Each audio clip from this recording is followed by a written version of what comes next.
Hello, I am Kodgirwar.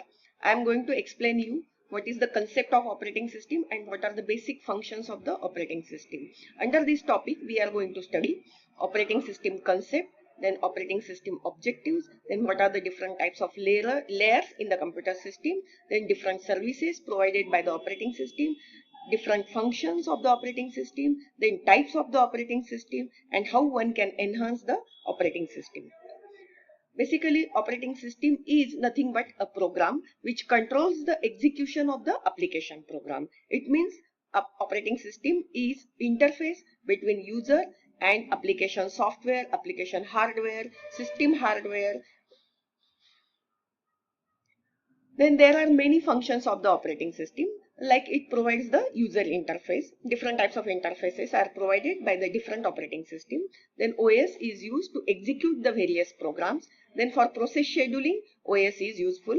Then the important function of the operating system is it manages the input-output devices. Means user can access the input-output devices with the help of operating system. Then for memory management, OS is very useful.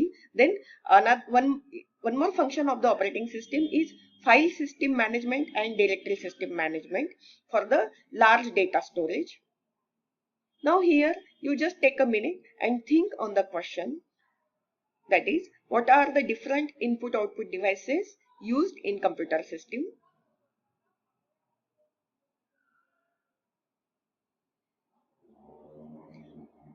Okay, I will tell you.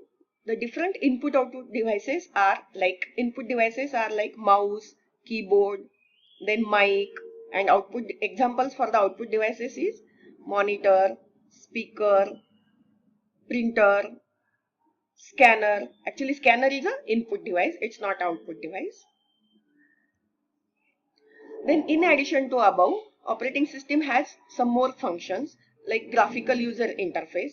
There are two types of interfaces provided by the OS, graphical user interface and command line interface. But most commonly useful interface is graphical user interface because it's a user friendly interface. User can easily access the functions and services provided by the operating system. Examples of the graphical user interface is Windows. Windows provides the both types of interface, graphical user interface and command line interface. Then OS X is another example. Gnome, KDE, Mac is also there. User can use the services provided by the operating system with the help of the mouse. Objects and icons are displayed on the monitor and user can click on this icon, and when the any function or any program or document is opened, then in that document some additional objects are also available. User can use these objects, user can click on these objects also. Then one more function is very important, that is task switching. Actually, task switching is required in multi-programming environment. In detail, what is the task switching, how operating system switches from one process to another process, that will be studied afterwards. This is the example of the graphical user interface. When user clicks on any icon, that particular file or that particular program is opened, and then user can edit his file or user can execute the programs with the help of dialog box. Also user can use the services. Then another type of user interface is command line interface. This is older type interface. Nowadays most of the operating system uses only graphical user interface. Example of the command line interface is DOS, that is disk operating system, Linux, Unix. Actually Linux, Unix provides both types of interface, graphical user interface as well as command line interface, but DOS provides only command line interface. But one problem with this type of interface is that user has to type the command at a prompt. Then and then only user can access the services provided by the operating system. It means user has to remember all the commands, and then only user can use the some system software application programs. Then there are some services provided by the operating system like program development. Then editor, debugger.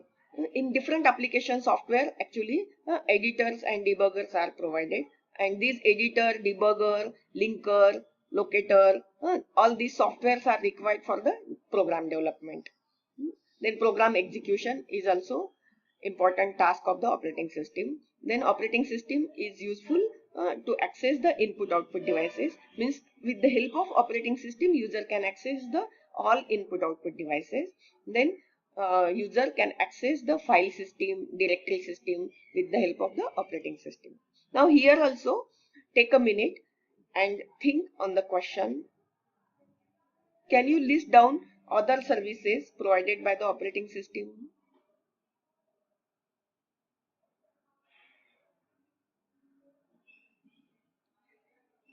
Okay, some more services are here.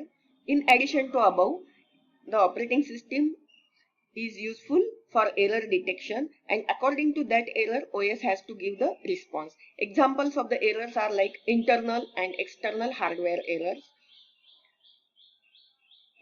External hardware errors are like memory error, device failure. Means any type of device, input output device failure is there, then operating system give the notification to the user. Then some software errors are also there, like arithmetic overflow, or if user trying to access the forbidden memory location, if divided by zero error. All these are the software errors, and all these errors are identified by the operating system, and accordingly it will give the response. Thank you.